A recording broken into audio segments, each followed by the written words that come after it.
US President Donald Trump met with Syria's president in Saudi Arabia on Wednesday and said Washington was exploring the normalizing of ties with Damascus.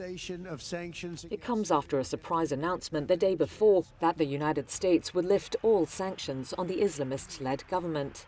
Trump met Ahmad al-Sharaa in the presence of the Saudi Crown Prince Mohammed bin Salman, also known as MBS. He said Turkish President Tayyip Erdogan also joined the meeting virtually. We are currently exploring normalizing relations with Syria's new government, as you know, beginning with my meeting with President Ahmad al-Sharaa. At a summit between the US and Gulf Arab countries afterwards, Trump said he was lifting sanctions to give Syria the ability to make a fresh start after decades of iron-fisted rule under former President Bashar al-Assad and his father. It gives them a chance for greatness. The sanctions were really crippling, very powerful. According to the White House, the US president also urged Sharaa to normalize ties with Syria's longtime enemy, Israel. The US-brokered Abraham Accords saw the United Arab Emirates, Bahrain and Morocco normalize relations with Israel in 2020. Trump said on Tuesday Saudi Arabia would join the accords in its own time. Talks were halted after the Gaza war erupted, with the kingdom insisting there can be no normalization without Palestinian statehood. US ally Israel has opposed sanctions relief for Syria, but Trump on Tuesday said that MBS and Erdogan, who are both close to the US president, had encouraged him to make the move. Sharaa severed ties with al-Qaeda in 2016, but Israeli officials have continued to call him a jihadist. Israel's government did not immediately respond to requests for comment.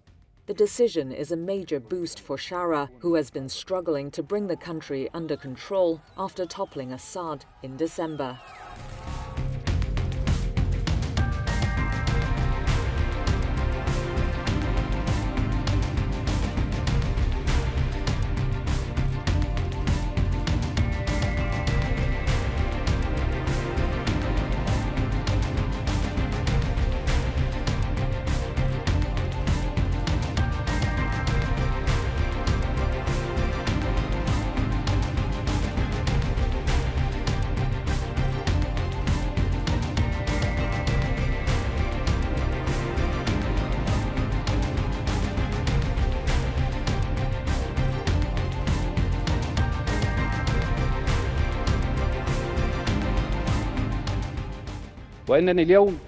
Today, I am not only celebrating the lifting of sanctions on Syria, our joy lies in the sincere brotherhood and the return of fervent feelings among the people of the region, its kings, princes, and presidents.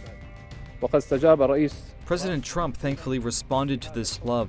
The decision to lift the sanctions was a historic, courageous decision that alleviated the suffering of the people, helped in their renaissance, and laid the foundations for stability in the region.